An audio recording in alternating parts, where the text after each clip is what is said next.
Private കണ്ടു. ഓ സന്തോഷം. Private സംസാരിക്കുന്ന വളരെ ഇൻട്രസ്റ്റിംഗ് ആണ്. എനിക്ക് ഭയങ്കര ഇഷ്ടമായി. നിങ്ങളുടെ രണ്ടുപേരുടെയും കോമ്പിനേഷൻ നന്നായിട്ട് വർക്കായിട്ടുണ്ട്. Thank you. എനിക്ക് ഇൻട്രസ്റ്റിംഗ് ആയിട്ട് തോന്നിയത് ഒന്ന്, രണ്ട് ജനറേഷൻ, രണ്ട് ജെൻഡർ, രണ്ട് കമ്മ്യൂണിറ്റി. നാച്ചുറലി ഇവരുടെ ഒരു ഇൻട്രാക്ഷൻ എനിക്ക് ഭയങ്കര ബ്യൂട്ടിഫുൾ ആയിട്ട് തോന്നി. പക്ഷേ എന്നെ ഏറ്റവും ഇൻട്രസ്റ്റ് ചെയ്ത ടോപ്പിക് എന്താണെന്ന് വെച്ചാൽ, ഇത് രണ്ട് ക്യാരക്ടേഴ്സും പേഴ്സണലി അത് എത്രമാത്രം മീനാക്ഷി അത് എഫക്ട് ചെയ്തിട്ടുണ്ടെന്ന് എനിക്ക് അറിഞ്ഞൂടാ. ഒന്നും എഫക്ട് ചെയ്തിട്ടില്ല. പക്ഷെ എനിക്ക് തോന്നിയൊരു കാര്യം, ആ പെൺകുട്ടി ആദ്യം പറയുന്ന ചില ഡയലോഗുകളൊക്കെ ഞാൻ ശ്രദ്ധിച്ചു. ആ ഹാപ്പി ആയിട്ടിരുന്നാൽ പോരെ, എന്തിനാ ഇതിലൊക്കെ ഇടപെടുന്നത്. അതേസമയം വളരെ പൊളിറ്റിക്കലി അവെയർ ആയിട്ടുള്ള ഒരു ഓൾഡർ ജനറേഷൻ. അങ്ങനെ അതൊരു സ്റ്റീരിയോ ടൈപ്പിംഗ് അല്ലേ?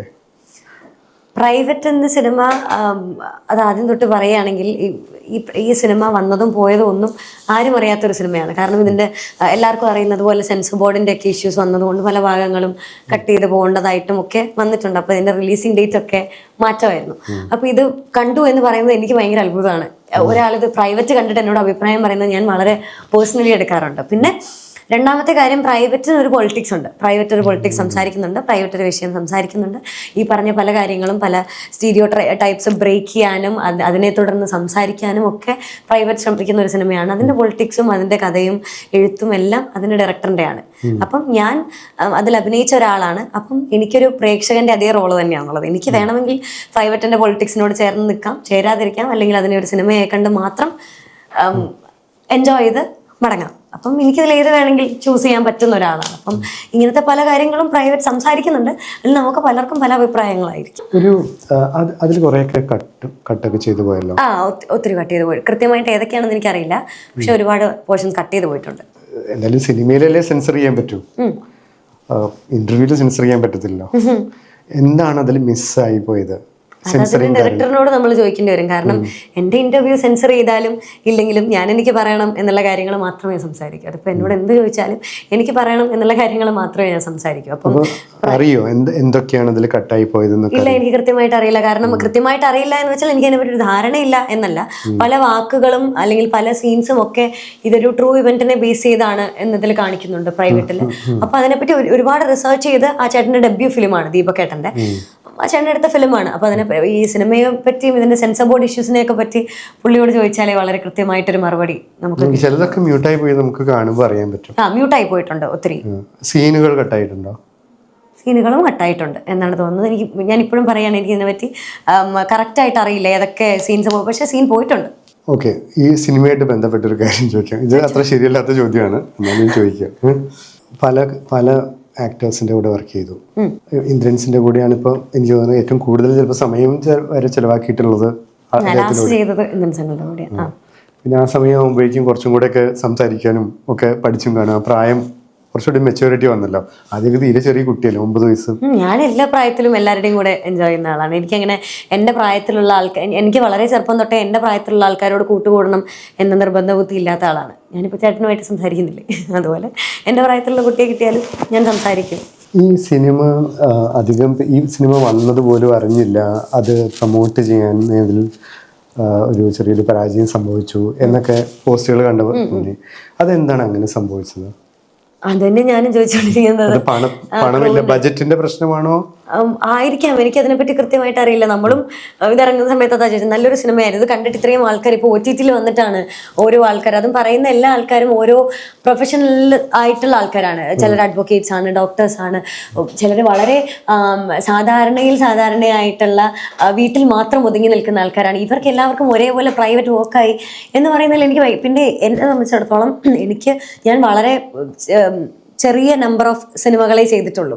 എൻ്റെ വളരെ ചെറുപ്പം തൊട്ടെടുത്ത് നോക്കിയാലും കുറച്ച് സിനിമകളെ ഞാൻ ചെയ്തിട്ടുള്ളൂ. അപ്പോൾ അതിൽ പ്രൈവറ്റിന് കിട്ടുന്ന അഭിപ്രായമാണ് എനിക്ക് ഏറ്റവും കൂടുതൽ. ഇത്ര സ്പെഷ്യലായിട്ട് ആരും എൻ്റെ ക്യാരക്ടർ ചർച്ച ചെയ്യപ്പെട്ടിട്ടില്ല എവിടെയും. ഇത്രയും ഒരു കുട്ടി, ഒരു 18-19 വയസ്സുള്ള ഒരു കുട്ടിയുടെ കഥാപാത്രം ഇത്രമാത്രം ചർച്ചയായത് എനിക്ക് പ്രൈവറ്റിലൂടെയാണ്. അപ്പം ഞാനത് ഒരുപാട് പേഴ്സണലി അത് ഒരുപാട് എൻജോയ് ചെയ്യുന്നുണ്ട്. അപ്പോൾ ഇത് കുറച്ചും കൂടി ആൾക്കാർ അറിഞ്ഞിരുന്നെങ്കിൽ, പ്രൊമോഷൻ എന്ന് നമ്മൾ ഉദ്ദേശിക്കുന്നത് ആരോ ഇത് കാണാൻ നിർബന്ധിക്കലല്ല, അങ്ങനെയൊന്നുമല്ല, ഇത് ആരെങ്കിലും അറിഞ്ഞിരുന്നെങ്കിൽ രസമായേനെ. പിന്നെ പ്രത്യേകിച്ച് ഈ ഇന്ദ്രൻ സങ്കളും ഈ കുട്ടിയും തമ്മിലുള്ള കഥാപാത്രം, ഇത് 2 ഏജ് ഗ്രൂപ്പാണ്. അപ്പൊ ഇവര് തമ്മിലുള്ള ഒരു ഫ്രണ്ട്ഷിപ്പ് നമ്മൾ ഈ സിനിമയിൽ കാണുന്നു, അല്ലെങ്കിൽ ഒരു ഭയങ്കര ഒരു വാത്സല്യം പോലെ നമുക്ക് ഇടയ്ക്ക് ഫീൽ ചെയ്യുന്നു. പക്ഷെ അതിനുവേണ്ടി അവരൊന്നും കാണിക്കുന്നൊന്നുമില്ല. പക്ഷെ എന്നാലും ഈ കഥാപാത്രങ്ങളോട് നമുക്ക് തോന്നുന്ന ഒരു സ്നേഹമുണ്ട്. അത് ഭയങ്കരമായിട്ട് പ്രൈവറ്റിൽ വർക്കായ ഒരു കാര്യമാണ്. അപ്പം അതൊക്കെ ആൾക്കാർ അക്സെപ്റ്റ് ചെയ്യുന്നു എന്ന് പറയുമ്പം ഓൾറെഡി അക്സെപ്റ്റ് ചെയ്തുകൊണ്ട് നമുക്കൊരു വിഷമമാണ്. കുറച്ചുകൂടെയൊക്കെ ആരെങ്കിലും അറിഞ്ഞിരുന്നെങ്കിൽ എല്ലാവർക്കും അതൊരു സന്തോഷിക്കായിരുന്നു. ഇത് നമ്മളൊരു സിനിമ ഇറങ്ങി, അതെല്ലാവരും കാണുന്നു, എല്ലാവർക്കും അത് ഇഷ്ടപ്പെട്ടു എന്ന് പറയുന്നത് നമുക്ക് ഉറപ്പായിട്ടും അതിൽ അഭിനയിച്ച ഒരാൾ എന്ന നിലയ്ക്ക് എനിക്ക് വലിയൊരു കാര്യമായിരിക്കുമല്ലോ. അപ്പൊ അതുകൊണ്ട് അതേ പരാതി തന്നെയാണ് എനിക്ക് ഇപ്പോഴും. ഇനിയും ഒ ടി ടിയിൽ നിന്നാണ് എനിക്ക് ഇത്രയും റെസ്പോൺസ് കിട്ടുന്നത്. ഇത്രയും എനിക്കായാലും സിനിമയിൽ വർക്ക് ചെയ്ത ആൾക്കാരായാലും ഞങ്ങളെല്ലാവരും ഇത്രയും സന്തോഷമായിട്ട് പ്രൈവറ്റ് എന്ന സിനിമയെ പറ്റി പറയുമ്പോൾ ഇത്ര സന്തോഷമായിട്ടിരിക്കുന്നതും അതിന് കിട്ടിയ റെസ്പോൺസ് കൊണ്ട് തന്നെയാണ്. പ്രൊഡ്യൂസർ എന്ത് പറയുന്നു? പ്രൊഡ്യൂസർ ഹാപ്പിയാണ്, ഡയറക്ടർ ഹാപ്പിയാണ്, മ്യൂസിക് ചെയ്ത ചേട്ടനെ പറയാതിരിക്കാൻ വയ്യ.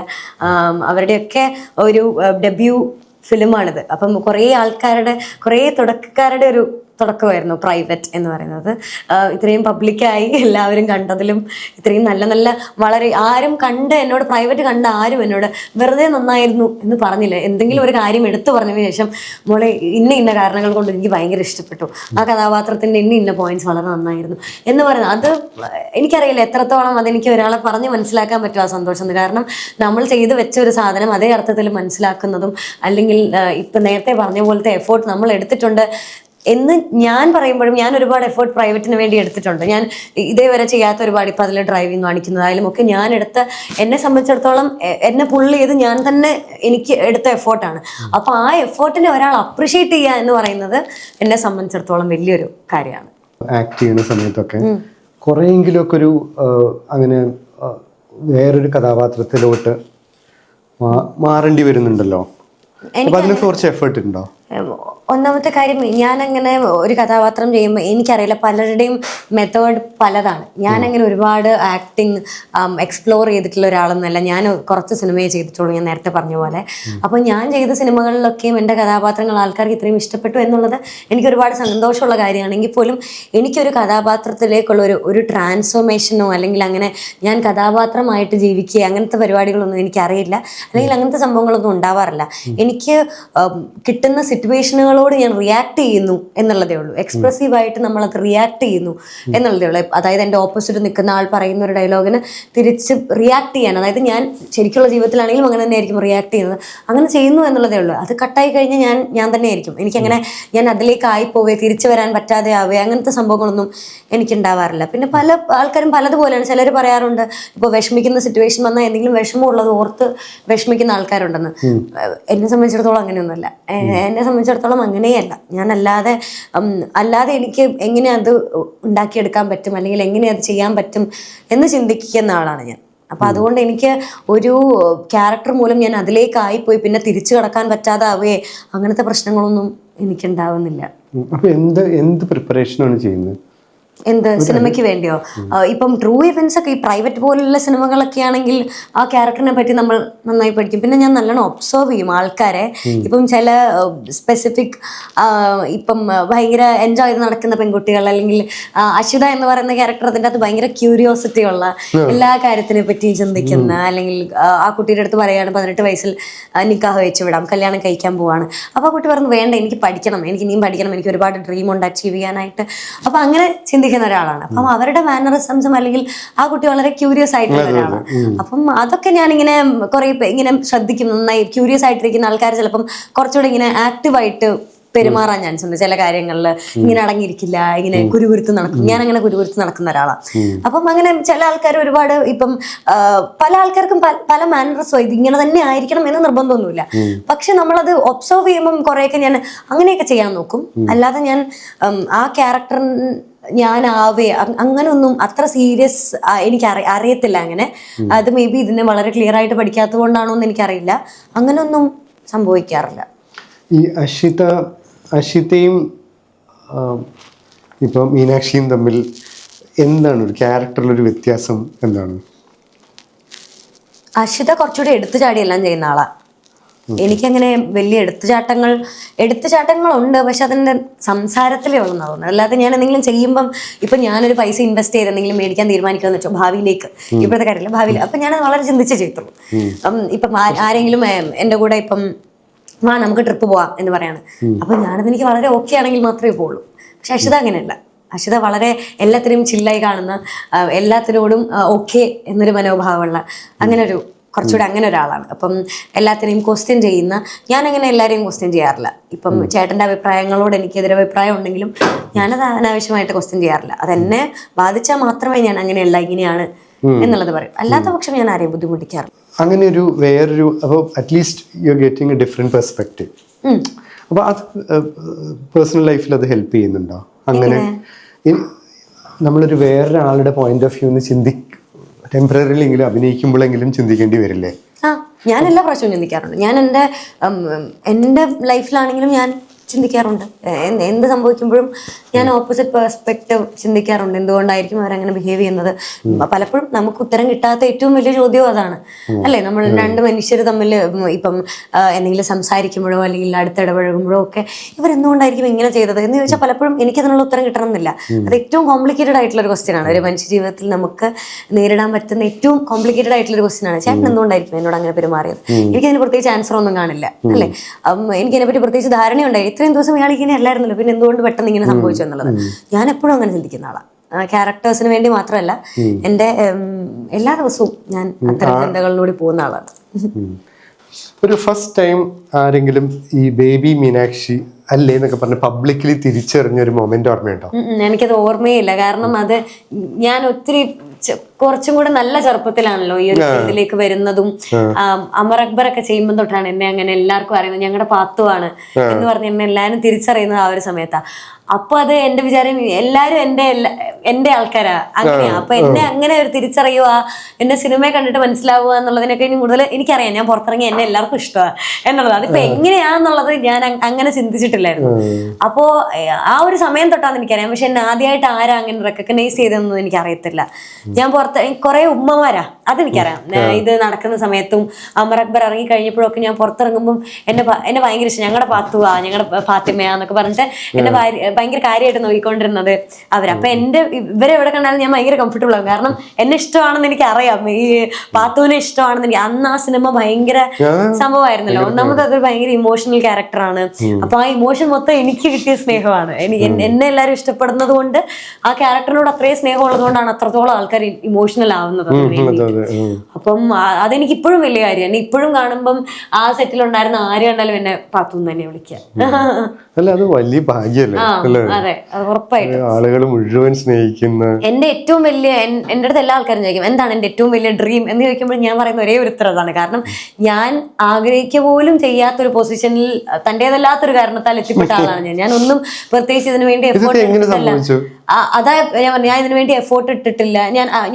ഞാനായിട്ട് ഞാൻ വളരെ ചെറുപ്പത്തിലേ, ഞാൻ പറഞ്ഞല്ലോ, അങ്ങനെ വന്ന ഒരുപാട് ആൾക്കാരുണ്ട്. പക്ഷെ എന്നെ സംബന്ധിച്ചിടത്തോളം ഞാൻ ആൾക്കാരുടെ ഇഷ്ടം ഒരുപാട് ഇഷ്ടപ്പെടുന്നുണ്ട്. എന്നെ ഒരാൾ ഇഷ്ടപ്പെടുന്നു എന്നുള്ളത് എനിക്ക് ഭയങ്കര കംഫർട്ടിങ് ആണ്. എനിക്ക് ഇഷ്ടമാണ്. ഞാൻ പുറത്തിറങ്ങുമ്പോൾ എന്നെ കണ്ട് എന്നോട് സംസാരിക്കാനായിട്ട് വരുന്നു, അല്ലെങ്കിൽ എന്നോട് മിണ്ടുന്നു എന്നൊക്കെ പറയുന്നത് എനിക്ക് ഭയങ്കര ഇഷ്ടമാണ്. പക്ഷെ അത് ബുദ്ധിമുട്ടുള്ള ആൾക്കാരും ഉണ്ടായിരിക്കും. പക്ഷെ എൻ്റെ സ്വഭാവം വെച്ച് ഞാനത് ഒത്തിരി എൻജോയ് ചെയ്യുക. ഞാൻ വളരെ പേഴ്സണലായിട്ട് എൻജോയ് ചെയ്യും. അപ്പൊ അതെന്നും അങ്ങനെ നിൽക്കണം എന്നുള്ളതാണ് എൻ്റെ ഡ്രീം. വേറെ ഇങ്ങനെ എല്ലാവരും എന്നെ അങ്ങനെ അവിടെ കണ്ടിരുന്നു ഇവിടെ കണ്ടിരുന്നു അതിനെക്കഴിഞ്ഞും കൂടുതൽ ഞങ്ങൾക്ക് ഇഷ്ടമാണ് മോളെ എന്ന് പറയുന്നത് ഞാൻ ഒത്തിരി എൻജോയ് ചെയ്യുന്നുണ്ട്. അപ്പൊ അത് അങ്ങനെ തന്നെ നിൽക്കണം എന്നുള്ളതാണ് എൻ്റെ ഡ്രീം. അത് നിന്ന് പോകുന്നുള്ളതായിരിക്കും പേടി? പേടിയൊന്നുമില്ല, നിന്ന് പോയാലും എനിക്ക് കുഴപ്പമൊന്നുമില്ല. പക്ഷെ എനിക്ക് ഇഷ്ടമാണ് അങ്ങനെ എല്ലാവരും ചെയ്യുന്നത്.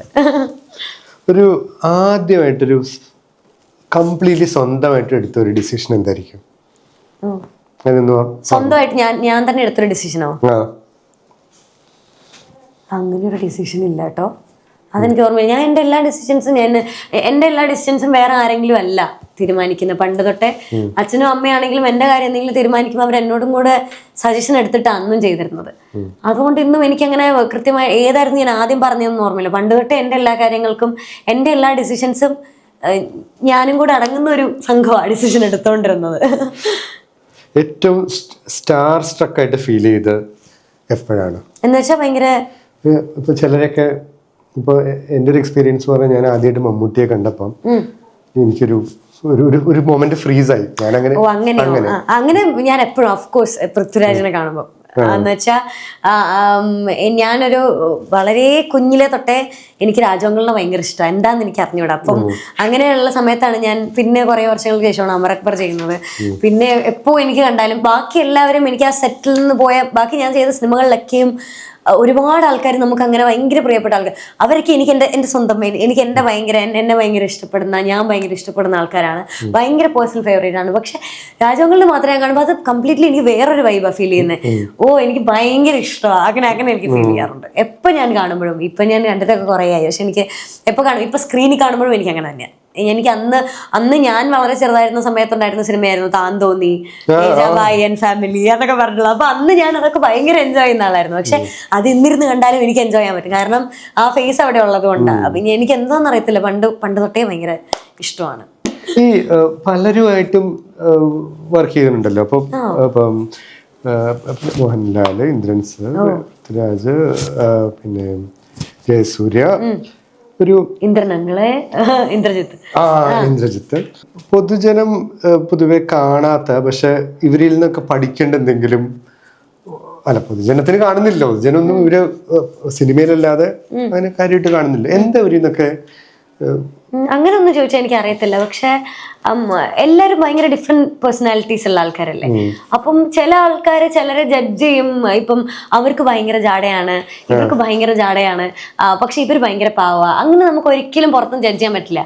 ഈ ജാട എന്നതുകൊണ്ട് നമ്മൾ ഉദ്ദേശിച്ചത്, പൊതുവേ നമ്മളെല്ലാവരും ഉദ്ദേശിക്കുന്നത് നമ്മൾ ചെയ്യാത്തൊരു കാര്യം മറ്റൊരാൾ ചെയ്യുമ്പോൾ നമ്മൾ അതിനെ ഒരു ഭയങ്കര പ്രിവിലേജ്ഡ് ആയിട്ടും ഭയങ്കര ജാടയായിട്ടും നമ്മൾ കരുതും. പക്ഷെ ആക്ച്വലി അത് അങ്ങനെയല്ല വർക്കാവുന്നത്. ഇപ്പം നമ്മൾ തന്നെ സ്കൂളിൽ പഠിച്ചുകൊണ്ടിരുന്ന സമയത്ത് പുറത്തുനിന്നൊരു കുട്ടി എൻ്റെ സ്കൂളിലേക്ക് പഠിക്കാൻ വരികയാണെന്നുണ്ടെങ്കിൽ ആ കുട്ടിക്ക് ചിലപ്പോൾ വെയിൽ കൊള്ളുന്നത് പറ്റുന്നുണ്ടാവില്ല, ഭയങ്കര പ്രശ്നമായിരിക്കും. കാരണം അവരുടെ നാട്ടിൽ ഇപ്പം അമേരിക്കയിൽ നിന്ന് വരുന്നൊരു കുട്ടി, അവിടെ അത്രയും വെയിലില്ല, അവിടുത്തെ കാലാവസ്ഥ വ്യത്യസ്തമാണ്. അപ്പം പെട്ടെന്ന് ഇങ്ങോട്ടേക്ക് വരുമ്പം എനിക്ക് ഇത്രയും വെയിൽ പറ്റുന്നില്ല കേട്ടോ, ഇനി വെയിലത്തോട് നടക്കാൻ പറ്റുന്നില്ല എന്ന് പറയുമ്പോഴത്തേക്കും അവിടെയുള്ള ബാക്കി ആൾക്കാരെല്ലാം ചിന്തിച്ചേക്കും, അവളുടെ ഒരു ജാട കണ്ടില്ല, അവൾക്ക് വെയിലത്തോട് നടക്കാൻ പറ്റത്തില്ല. അതൊരു കംഫർട്ട് സോൺ ആണ്. അല്ലെങ്കിൽ അവരുടെ അവസ്ഥകൾ, അവർ വളർന്നു വന്ന സാഹചര്യം, ഇതൊക്കെ ഇതിനെ ഇൻഫ്ലുവൻസ് ചെയ്യുന്നുണ്ട്. അപ്പം നമ്മൾ ചെയ്യാത്തൊരു കാര്യം മറ്റൊരാൾ ചെയ്യുന്നത് കൊണ്ടത് അത് ജാടയാണെന്ന് നമുക്ക് അങ്ങനെ കരുതാൻ പറ്റില്ല. ഇപ്പം അവരുടെ കംഫർട്ട് സോൺ ആണത്. ചിലപ്പം ഷൂട്ട് കഴിഞ്ഞ് ഒരു ഷോട്ട് കഴിയുമ്പോഴേ നേരെ കാരവാനിൽ പോകാൻ ഇഷ്ടമുള്ള ആൾക്കാരുണ്ടായിരിക്കും. അവരുടെ ക്യാരക്ടർ നന്നായി ചെയ്തു തീർക്കണം എന്നുണ്ടെങ്കിൽ അവർക്ക് ആ കംഫർട്ട് സോൺ ആവശ്യമാണ്. അപ്പൊ അതെങ്ങനെ നമുക്ക് പുറത്തുനിന്ന് വരും, നമുക്ക് അതറിയാത്ത നമുക്ക് എങ്ങനെ പറയാൻ പറ്റുമോ അവർക്ക് ഭയങ്കര ജാടയാണ്. എല്ലാം ഓരോ കംഫർട്ട് സോൺ ആണ്. അത് ബ്രേക്ക് ചെയ്യുന്നതിനെയാണ് ഈ ജാട അല്ലാതിരിക്കുക എന്ന് നമ്മൾ പറയുന്നത്. അപ്പം എല്ലാവരും അവരവരുടേതായ കംഫർട്ട് സോണിൽ നിൽക്കാൻ ആഗ്രഹിക്കുന്ന ആൾക്കാരാണ്. ഇപ്പം നമ്മൾ ഈ പറയുന്ന ആൾക്കാരുടെ അടുത്ത് ഇപ്പം ആരെങ്കിലും അടുത്ത് നിനക്ക് എന്നാ കുഴപ്പം, നിനക്ക് നല്ല സുഖമല്ലേ, എപ്പോഴും എന്തൊരു ജാടയാ, അങ്ങനെ ആരുടെ അടുത്ത് സംസാരിക്കില്ല, നിനക്ക് എപ്പോഴും എസിക്കാത്തിരിക്കാം, അങ്ങനെയൊക്കെ പറയുന്ന വളരെ മിനിമൽ ആയിട്ടുള്ള കാര്യങ്ങളുണ്ടല്ലോ. അപ്പൊ അവരുടെ വീട്ടിൽ കൊണ്ട് നമ്മൾ ഫ്രീ ആയിട്ട് AC വെച്ച് കൊടുക്കുകയാണ്, അല്ലെങ്കിൽ സ്ഥിരമായിട്ട് അവർക്ക് സഞ്ചരിക്കാൻ ഒരു AC വാഹനം നമ്മൾ ഗിഫ്റ്റ് ചെയ്യാണ്, അവരൊരിക്കലും നിരസിക്കില്ലല്ലോ. അപ്പൊ അതൊരു ജാടയല്ല, നമ്മുടെ കംഫർട്ട് സോണിൽ ഇരിക്കാൻ നമ്മൾ തന്നെ ഏൺ ചെയ്ത് നമ്മൾ കണ്ടുപിടിച്ച് വെക്കുന്ന ഒരു സാധനമാണ് അല്ലെ. അത് ആ കംഫർട്ട് സോൺ ബ്രേക്ക് ചെയ്ത് പുറത്ത് വരുന്ന ആൾക്കാരെ നമ്മൾ ജാടയില്ലാതെ ആൾക്കാരായിട്ട് കാണും, കൂടുതൽ എല്ലാവരുമായിട്ട് സംസാരിക്കാനും ഒക്കെ ഉള്ളത്. അപ്പൊ അങ്ങനെ പുറത്തുനിന്ന് ഒരാളെ ജഡ്ജ് ചെയ്യാൻ പറ്റില്ലെന്ന് എനിക്ക് തോന്നുന്നത്. നമ്മളിപ്പോ കാണുന്നത് പോലെയുള്ള അല്ലാതെ വലിയ വലിയ സീക്രട്സ് ഒന്നും അവർക്കില്ല. ഞാൻ അങ്ങനെ കാണുന്ന ആളാണ്. ആർക്കും പലതരത്തിലുള്ള സ്വഭാവമുള്ള ആൾക്കാരാണ്, പലതരത്തിൽ കംഫർട്ടബിൾ ആയിട്ടിരിക്കാൻ ആഗ്രഹിക്കുന്ന ആൾക്കാരാണ് ഓരോരുത്തരും. ഇപ്പം ഞാൻ ഉൾപ്പെടെ എനിക്ക് അങ്ങനെ എവിടെയും അടങ്ങി നിൽക്കുന്നത് ഇഷ്ടമല്ല, എനിക്ക് ആരോടും മിണ്ടാതിരിക്കുന്നത് ഇഷ്ടമല്ല, എനിക്ക് ഒരാൾ എൻ്റെ മുഖത്ത് നോക്കിയാൽ ചിരിക്കാതിരിക്കുന്നത് ഇഷ്ടമല്ല. അതൊന്നും എനിക്ക് ജാട ഇല്ലാത്തത് കൊണ്ടല്ല, മറിച്ച് അതെന്റെ കംഫർട്ട് സോണാണ്. ഞാൻ തിരിച്ചായിരുന്നെങ്കിൽ അതായിരുന്നേനെ എൻ്റെ കംഫർട്ട് സോൺ. എനിക്ക് എത്രയോ ആളുകളുണ്ട്, ഒരാളെ ആദ്യം അങ്ങോട്ട് കോൺവെർസേഷൻ സ്റ്റാർട്ട് ചെയ്യാൻ ആഗ്രഹിക്കാത്ത ഒരുപാട് പേരുണ്ട്.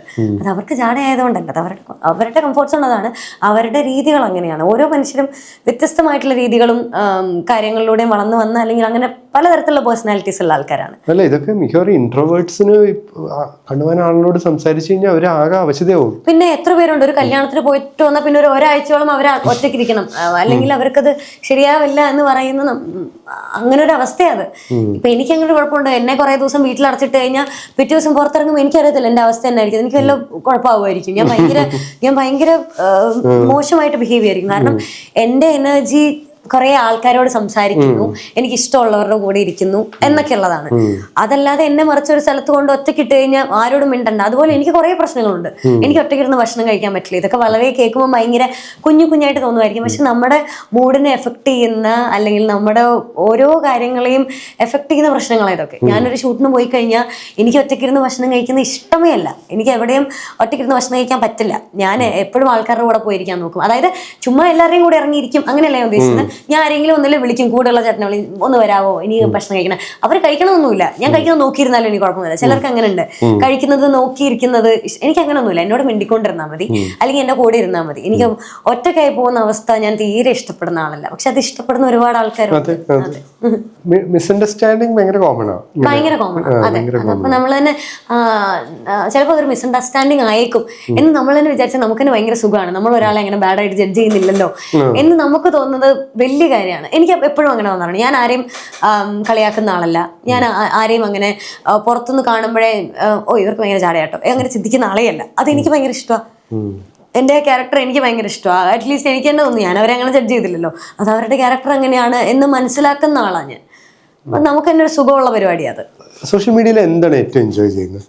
സോഷ്യൽ മീഡിയയിലെ കോൺവെർസേഷൻസ് ആണ് ഞാൻ ഒരുപാട് എൻജോയ് ചെയ്യുന്നത്. കാരണം നമ്മളൊരു കാര്യം പറഞ്ഞ ഒരു വൈഡ് ആയിട്ടുള്ള പ്ലാറ്റ്ഫോം അവിടെ ഉള്ളത്. നമ്മൾ കുറച്ചെങ്കിലും നമ്മളെ ഒരു 1-2 പേർക്കെങ്കിലും അറിയാം എന്നുണ്ടെങ്കിൽ ആ സംസാരങ്ങളുടെ ഒരു തീവ്രതയും കൂടും അല്ലേ. നമ്മൾ പറയുന്ന കാര്യങ്ങൾ വാലിഡ് ആയിരിക്കണം എന്ന് സമൂഹത്തിന് ഒരു നിർബന്ധവും കൂടിയുണ്ട്. ഞാൻ തെറ്റ് പറയാൻ പാടില്ല, അല്ലെങ്കിൽ ഈ കുട്ടിയെ കുറച്ച് പേർക്ക് അറിയാം, അതുകൊണ്ട് ഈ കുട്ടിയുടെ വായിൽ നിന്നും ഒരു മോശം വന്നാൽ നമ്മുടെയും കൂടി മിസ്റ്റേക്ക് ആണ് എന്ന് കരുതുന്ന ഒരു സമൂഹത്തിലാണ് നമ്മൾ നിൽക്കുന്നത്. അങ്ങനെ ചെയ്യരുത് എന്ന് പറഞ്ഞ് നമ്മളെ തിരുത്താൻ 100 കണക്കിന് ആൾക്കാരാണുള്ളത്. അപ്പൊ ഇത്രയും വൈഡ് ആയിട്ടുള്ള ഒരു പ്ലാറ്റ്ഫോം ഉള്ളതുകൊണ്ട് തന്നെ നമ്മളും കൂടി റെസ്പോൺസിബിൾ ആവും. നമ്മൾ പറയുന്ന കാര്യത്തെ പറ്റി ബോധോടാവാനും, നമ്മൾ പറയുന്ന വിഷയങ്ങളെ പറ്റി കൂടുതൽ ചിന്തിക്കാനും ഒക്കെ നമ്മളും കൂടെ റെസ്പോൺസിബിൾ ആവും. അപ്പോൾ അത് എന്നെ സംബന്ധിച്ചിടത്തോളം എൻ്റെ പേഴ്സണാലിറ്റിയെയും എൻ്റെ തിങ്കിങ്ങിനെയും ഒക്കെ ഒരുപാട് ഹെൽപ്പ് ചെയ്യുന്ന ഒരു കാര്യം കൂടിയാണ് സോഷ്യൽ മീഡിയയിലെ ആ ഒരു factor. One small habit you are ashamed but still do. നമുക്ക് എല്ലാവർക്കും അങ്ങനത്തെ വീക്ക്നെസ്സുകൾ ഉണ്ടാവില്ലേ? എനിക്കങ്ങനെ ഷെയിമൊന്നും അങ്ങനെ എനിക്ക് പറയാൻ മടിയുള്ള അല്ലെങ്കിൽ ബുദ്ധിമുട്ടുള്ള ഹാബിറ്റ്സ് ഒന്നും ഉള്ള ആളല്ല ഞാൻ. എനിക്ക് എന്തുണ്ടെങ്കിലും ഞാൻ എല്ലാവരോടും പറയാതെ മിക്ക ആൾക്കാർക്കും അറിയുന്ന കാര്യങ്ങൾ തന്നെയായിരിക്കും. അങ്ങനെ പറയാൻ നാണക്കേടുള്ള പേടികളുണ്ട് കേട്ടോ. അങ്ങനെയുണ്ട് എനിക്ക്.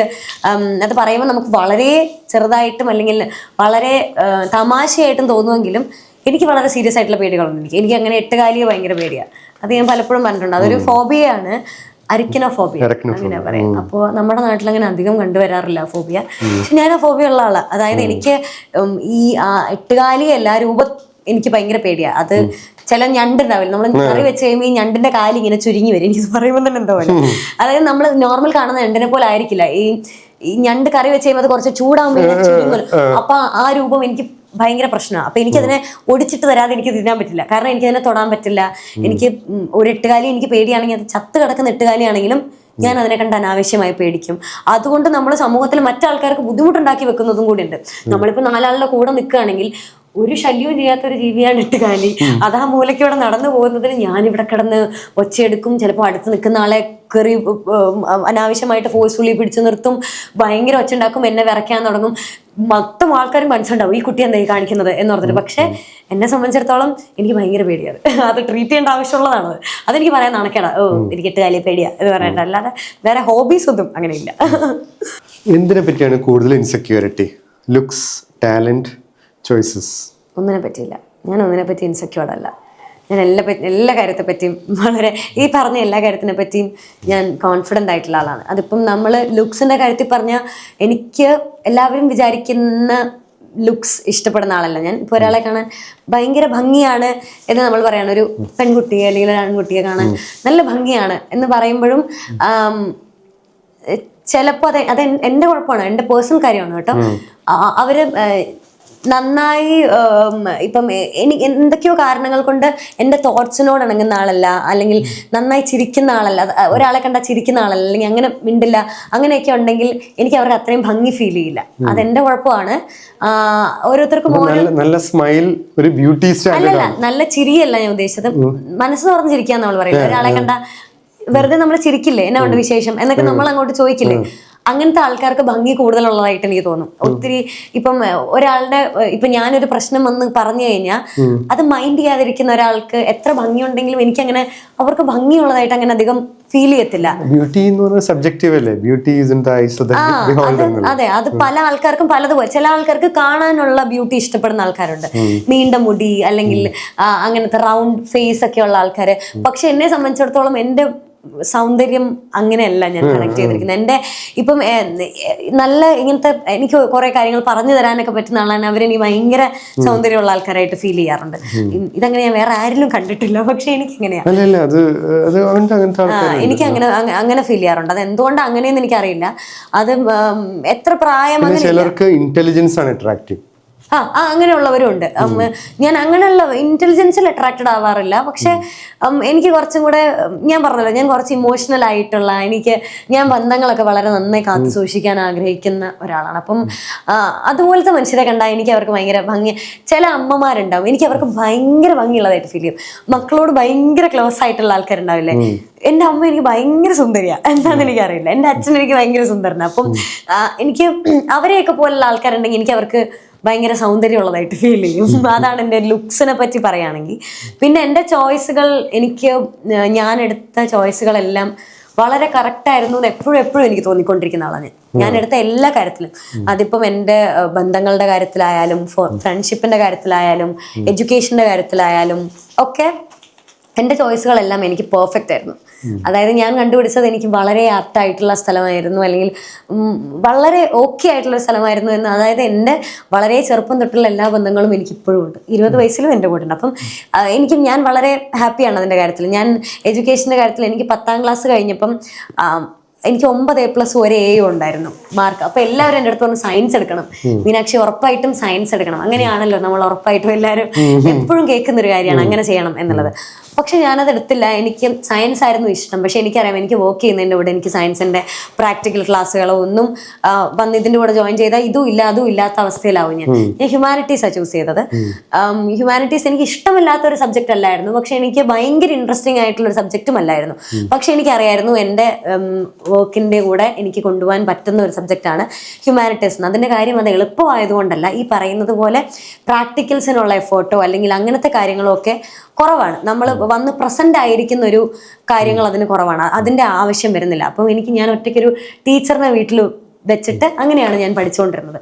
അതെനിക്ക് വളരെ കറക്റ്റായിരുന്നു. എനിക്ക് +1 +2 കഴിഞ്ഞപ്പം എനിക്ക് എടുക്കാൻ ആഗ്രഹം സൈക്കോളജി ആയിരുന്നു. എൻ്റെ അടുത്ത് ഞാനുമായിട്ട് സംസാരിക്കുന്ന എല്ലാ ആൾക്കാരും എൻ്റെ അടുത്ത് പറയും, നീ കൗൺസിലിംഗ് ചെയ്താൽ നന്നായിരിക്കും, നീ ഒരാളോട് സംസാരിക്കുന്നത് ഭയങ്കര നന്നായിട്ടാണ്. അപ്പം എനിക്കിഷ്ടം ആൾക്കാരോട് സംസാരിക്കും. അപ്പം എനിക്ക് സൈക്കോളജി പഠിക്കാൻ ഇഷ്ടമായിരുന്നു. അത് എനിക്ക് ആരെയും ഒന്നും പറഞ്ഞ് മനസ്സിലാക്കേണ്ടത് കൊണ്ടല്ല, എനിക്ക് എന്താണെന്ന് അറിയാൻ ഞാൻ ഭയങ്കര ക്യൂരിയസ് ആയിരുന്നു. ആൾക്കാരുടെ മൈൻഡ് സെറ്റിനെ പറ്റിയും ഒരാളോട് സംസാരിക്കുന്നതിനെ പറ്റിയും ആൾക്കാരുടെ ഇമോഷനെ പറ്റിയും ഒക്കെ ഞാൻ ഭയങ്കര കൺസേൺഡാണ്. എനിക്കിഷ്ടമായിരുന്നു അതറിയാൻ. പക്ഷെ അതിലും എനിക്കറിയായിരുന്നു സൈക്കോളജി നമുക്ക് എളുപ്പത്തിൽ ഇതിൻ്റെ കൂടെ നമ്മൾ ചെയ്യുന്ന ഒരു കാര്യത്തിൻ്റെ പ്രവൃത്തിയുടെ കൂടെ കൊണ്ടുപോകാൻ പറ്റുന്നുള്ളൂ. അതൊരു സെപ്പറേറ്റ് മേഖലയാണ്. നമ്മൾ അതിനുവേണ്ടി സമയം കണ്ടെത്തിയാൽ മാത്രമേ നമ്മൾ ഉദ്ദേശിക്കുന്ന ഒരു തരത്തിലോട്ട് അതിൻ്റെ ഒരു ഇൻട്രസ്റ്റ് വളർത്തിയെടുക്കാൻ പറ്റൂ എന്നുള്ളത്. പിന്നെ ഞാൻ ലിറ്ററേച്ചർ ആണെങ്കിൽ എനിക്കറിയായിരുന്നു ഇതിൻ്റെ കൂടെ പോവും, എനിക്കിതിൻ്റെ കൂടെ ഓക്കെയാണ് എന്നുള്ളത്. ആ ചോയ്സും വളരെ പെർഫെക്റ്റ് ആയിരുന്നു. സൈക്കോളജി ഞാൻ വിചാരിച്ചു അല്ലാതെയും എനിക്ക് എടുക്കാമല്ലോ, പ്രൈവറ്റ് ആയിട്ടും ഒക്കെ ചെയ്യാൻ പറ്റുന്ന ഓപ്ഷൻസ് ആണ്. അപ്പം അതുകൊണ്ട് ആ കാര്യങ്ങളിലൊക്കെ ഞാൻ ഭയങ്കര കോൺഫിഡൻ്റ് ആണ്. അതിലൊന്നും ഒരു ഇൻസെക്യൂർഡ് അല്ല. ടാലന്റിനെ പറ്റിയും ഞാൻ ഇൻസെക്യൂർഡ് അല്ല. ടാലന്റ് എനിക്ക് നിർബന്ധമായിട്ടും വേണം, അല്ലെങ്കിൽ ഇത് ഞാൻ ആരുടെ അടുത്തെങ്കിലും പ്രൂവ് ചെയ്യണം എന്ന് വിചാരിച്ചാൽ മാത്രമേ എനിക്ക് അതിനെപ്പറ്റി ഇൻസെക്യൂർഡ് ആവേണ്ട ആവശ്യമുള്ളൂ. ഇപ്പം ഞാൻ ആക്ട് ചെയ്യും, ഞാൻ ഒരു ആക്ടറാണെന്ന് ഞാൻ ആരുടേക്കോ മുന്നിൽ പ്രൂവ് ചെയ്യണം എന്ന് വിചാരിച്ചാൽ ഞാൻ ചിലപ്പം ഇൻസെക്യൂർഡ് ആവുമായിരിക്കും. പക്ഷെ എനിക്കതിൻ്റെ അങ്ങനെ ഒരു കൺസേൺ ഇല്ല. ഞാൻ ആരുടെയും മുന്നിൽ അത് പ്രൂവ് ചെയ്യേണ്ട ആവശ്യമില്ല. ഞാൻ ചെയ്യുന്ന കാര്യത്തിൽ ഞാൻ കോൺഫിഡൻ്റ് ആയാൽ മാത്രം മതി. ഞാൻ അതിൽ വളരെ കോൺഫിഡൻ്റ് ആണ്.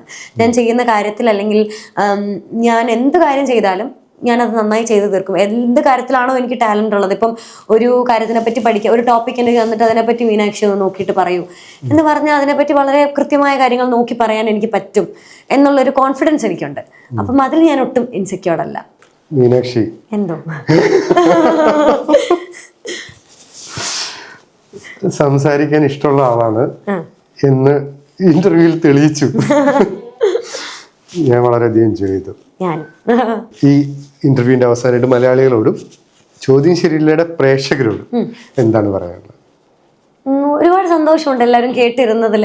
പിന്നെ എനിക്ക് പറയാനുള്ളത്, നമ്മൾ പറയുന്ന പല കാര്യങ്ങളും വളരെ പേഴ്സണലായിട്ട് ഇപ്പം എന്നോട് തന്നെ എല്ലാവരും പറയുന്ന കാര്യമാണ്. ഇപ്പം മോളുടെ ഇൻ്റർവ്യൂസ് ഞാൻ എൻ്റെ മക്കൾക്ക് കാണാൻ കൊടുക്കാറുണ്ടെന്നുള്ളത്. അപ്പോൾ ഇതെനിക്ക് വളരെ സന്തോഷമാണ്. അവരെ അങ്ങനെ മനസ്സിലാക്കാൻ വേണ്ടി അവരുടെ ഏറ്റവും പ്രിയപ്പെട്ട കുട്ടികൾക്ക് അത് റെഫർ ചെയ്യുന്നു. പക്ഷെ അപ്പോൾ പോലും ഞാൻ അങ്ങനെ പറയുന്നുണ്ട്, ഓക്കെ, എന്നാലും അതൊന്ന് ഡബിൾ ചെക്ക് ചെയ്ത് നിങ്ങൾക്ക് ശരിയാണെന്ന് തോന്നുന്ന കാര്യങ്ങൾ മാത്രം അക്സെപ്റ്റ് ചെയ്യുക. പിന്നെ നമ്മളെപ്പോഴും ഈ ഇൻ്റർവ്യൂസ് ഒക്കെ കാണുന്ന സമയത്ത് പലരുടെയും, എൻ്റെ മാത്രമൊന്നുമല്ല, എൻ്റെ അങ്ങനെ അധികം വന്നിട്ടുമില്ല അങ്ങനെ. പക്ഷെ എന്നാലും ഞാൻ പറയുന്നത്, പല ആൾക്കാരുടെയും നമ്മൾ ഈ ഷോർട്സ് ഒക്കെ മാത്രം കണ്ട് അവർ പറഞ്ഞൊരു വിഷയത്തെപ്പറ്റി ജഡ്ജ് ചെയ്യാതെ നമ്മൾ പറ്റുകയാണെങ്കിൽ ആ ഇൻ്റർവ്യൂ കൊണ്ട് എന്താണ് അവർ പറഞ്ഞ ആ വിഷയം എന്ന് സംസാരിച്ചത് മനസ്സിലാക്കി, നമുക്ക് വേറെ അഭിപ്രായമായിരിക്കാം, പക്ഷെ അത് അവരുടെ അഭിപ്രായമായിട്ട് കണ്ട് അത് മനസ്സിലാക്കാൻ ശ്രമിച്ചാൽ എനിക്ക് ഭയങ്കര സന്തോഷമായിരിക്കും. കാരണം ഞാൻ പറയുന്ന അഭിപ്രായം ആയിരിക്കണം എന്നില്ല ചേട്ടന്.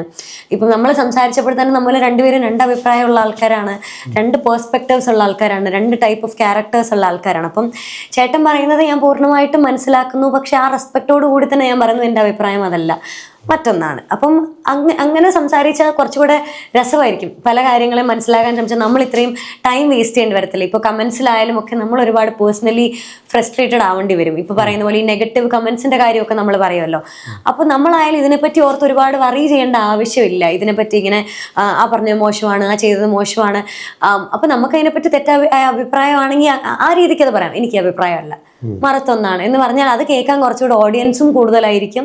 നമ്മൾ അതിനെ മനസ്സിലാക്കുന്ന രീതിയും കുറച്ചുകൂടെ വ്യത്യാസപ്പെടും. നമ്മൾ മെൻ്റലി ഇത്രയും ഒരു സ്ട്രെസ് എടുക്കേണ്ട ആവശ്യവും വരുന്നില്ല. അപ്പോൾ പലർക്കും പല അഭിപ്രായമാണ് എന്ന് മനസ്സിലാക്കിക്കൊണ്ട് തന്നെ ഒരു ചർച്ച കേൾക്കാൻ ശ്രമിക്കുക എന്നുള്ളതാണ്. പിന്നെ പ്രേക്ഷകരോട് പറയാനുള്ളത്, നിങ്ങളെപ്പോലുള്ള എല്ലാവരും കേൾക്കാനുള്ളത് കൊണ്ടാണ് നമുക്കിങ്ങനെ പറയാൻ പറ്റുന്നതും, അല്ലേ? നമുക്കിപ്പോൾ ഇങ്ങനത്തെ ഇത്തരം ചോദ്യങ്ങൾ വരുന്നതും എനിക്കതിനെപ്പറ്റി സംസാരിക്കാൻ പറ്റുന്നതും ഒക്കെ, എനിക്ക് സംസാരിക്കാൻ ഇഷ്ടമുള്ള ഒരാളാണ് എന്നതുകൊണ്ട് മാത്രം എനിക്ക് അവസരങ്ങൾ വരുന്നില്ല, അല്ലേ?